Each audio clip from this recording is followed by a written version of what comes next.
Alrighty, good morning, Aaron. We are here for your first lesson on alto saxophone. You get blessed and get to use the brand new saxophone that I purchased this weekend, which is a very exciting time, better than any saxophone you'll probably touch in your life. So first things first, we're going to make sure we prioritize understanding how to put the saxophone together piece by piece, as it does require multiple pieces. So first thing, we'll make sure that the case is always on its right side up. For every brand saxophone, no matter what you have, the brand name of the saxophone will always be on the top side of the case. So you can make sure that you aren't opening it up upside down or anything, because that's the worst thing you want to do. Open up your saxophone case upside down, then you have all your contents spill out. You could easily bend or break something, and that just costs a lot of money. So once you have it, you are like 100% sure that you have it right side facing up, you can undo those zippings and open it up.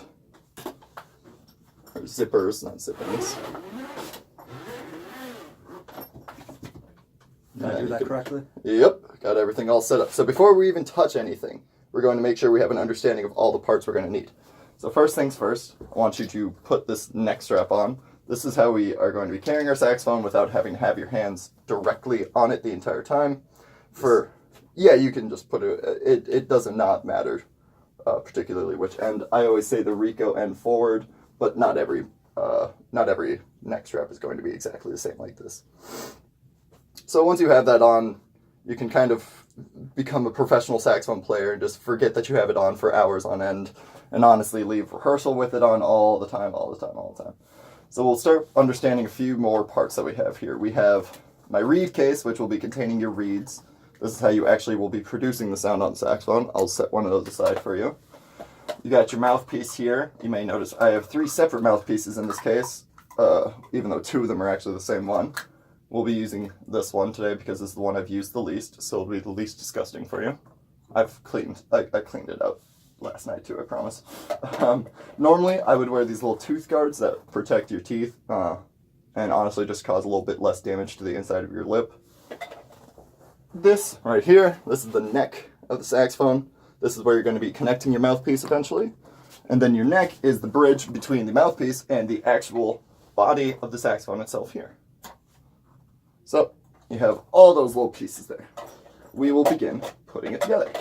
So first things first, you're going to grab this neck like I told you, and you're going to grab this mouthpiece. Mouthpiece will go onto the neck by just simply putting it on there and kind of corkscrewing it back and forth. I put a little bit of cork grease on there to make sure that it is firm enough, or like slippery enough for you to get it on there easily. So just give it some elbow grease and you can kind of corkscrew it back and forth.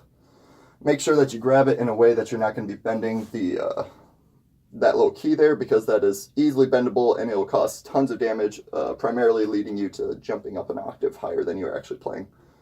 You can give it a little bit more muscle than that too, because otherwise you'll be a little bit flat. Maybe there's less cork grease than I thought. No, you just gotta be a little bit harder with it. It's okay. I understand you want to be gentle with my saxophone.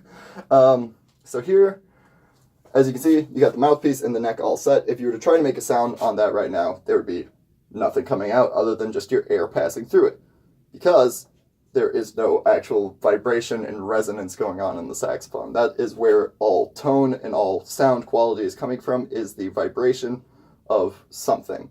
And so with a brass instrument, you're focusing on vibrating your lips and causing the sound and like the vibration to come from there. With the saxophone and all other woodwind instruments, you are focusing on the reed. The reed is what causes the vibration. And so with this little saxophone mouthpiece, you're going to want to be very careful with it, because you can so easily bend and break and bust up your reeds in so many different ways. So you want to slide it down end first like that. I'll take it off so that way you can kind of put it in there too.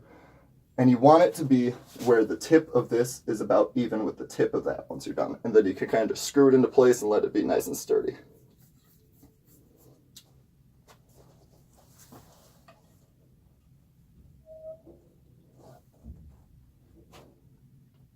You might need to lift up this little ligature a little bit, because it might just not have enough room to go down. And then you can let it slide down. Just okay. You don't have to be too gentle with it. I trust you not to break something. If I see you doing something wrong, I'll let you know and make sure you don't break it. Then I twist it to tighten it? Yep, you just screw it nice on. Does that look about tip to tip? You can look from the side and it should be good. You can just adjust it freely up and down as you need to.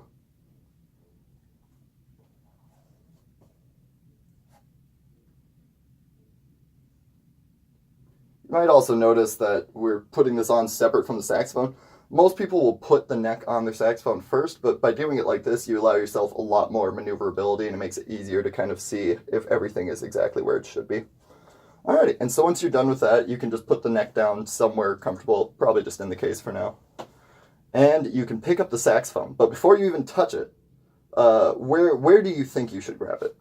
I think I should grab it at the end of it. Yeah, that's actually correct. We call it the bell because that's where it starts to curve out and become more bell-shaped.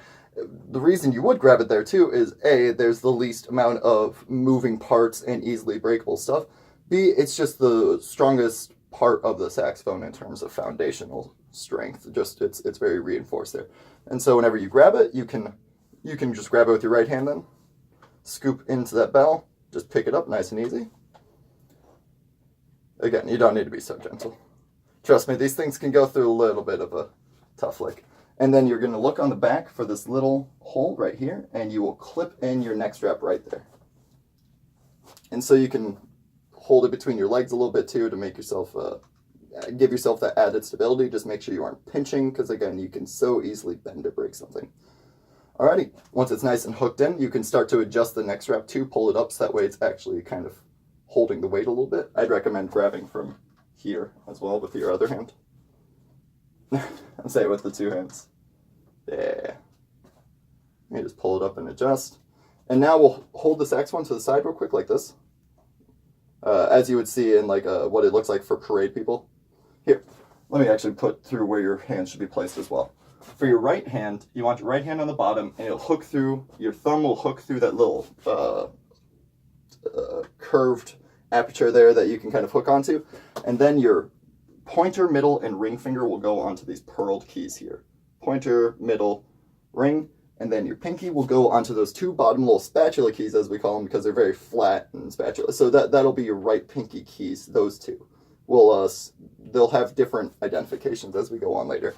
With your left hand, you want to start with your thumb again. So take your left thumb, and you want to put it firmly on there, and then on these pearls yet again. 1, 2, and 3. The 3 big pearls there, and your pinky will rest on these spatula keys. It will slide between those 4 as you use them.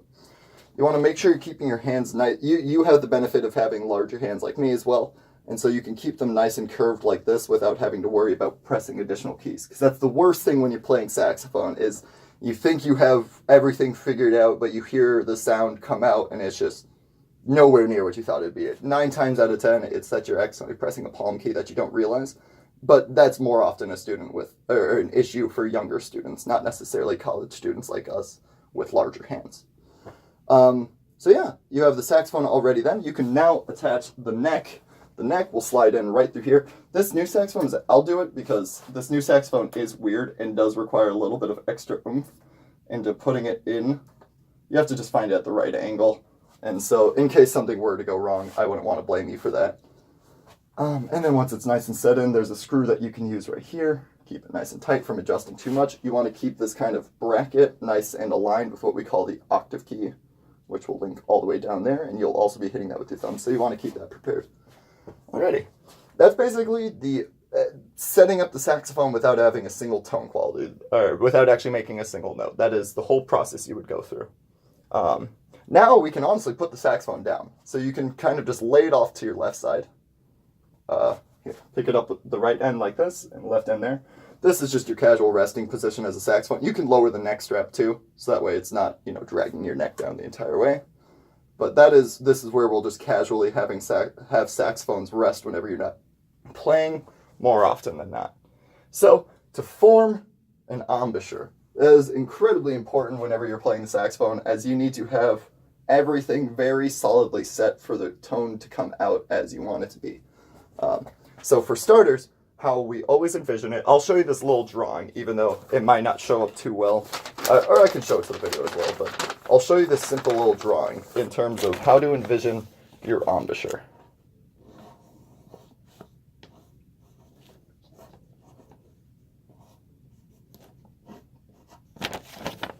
So as you can see right here, this is your mouth. You realistically cannot form a perfect circle like that, and that isn't a perfect circle either, as the video can see. But your goal is to get that nice rounded O shape, kind of how most people will set it up without even having to talk about it. Is, can you whistle? Yeah. So just whistle for me real quick too. Now whistle. You feel how, whenever you're whistling, you feel how you have pressure coming in from the bottom two right corners and the top right corners. You have pressure coming in from all ends that give you that nice, firm, rounded shape. So honestly, if you can whistle, it makes the process of playing a saxophone 9 times out of 10 easier for people. And so can you actually just get yourself like whistle? Now rotate your saxophone and put that mouthpiece, just lay your lower lip over your teeth, but keep everything else the exact same as you were when you were whistling. So just lay your lower teeth like this, and then your top teeth will go on top. And then you just slide it on in. And you wrap it around like you're whistling, and then go, say the syllable ta. Oh. Well, like you're playing. Ooh. Honestly, let me actually just pause. So, yeah, just have your mouth completely wrapped around. Put your tongue, not the tip of your tongue. I'll show you where on my tongue I want you to do it. It's not going to be on the tip, but it'll be just a little bit short of it. About the... At the tip of the reed? Yes, you want it connected to the tip. You want it not actually on the tip of the reed itself, but on the space created between the tip of the reed and the tip of the mouthpiece. You notice how they're not exactly in line with one another. Mm-hmm. So you want to cover that space with that area of your tongue.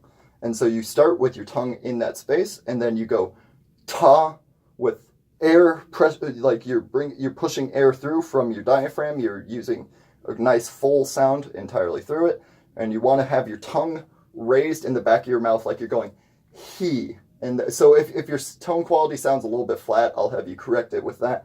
But for right now, let's just focus on getting a sound out. So just put your tongue in the correct place like I told you, and go ta to get a nice full sound, and push air through the entire time. Go. Don't be afraid. It'll have a lot of resistance, so don't be afraid to go at it. Remove your tongue from the mouthpiece too. Go. Like.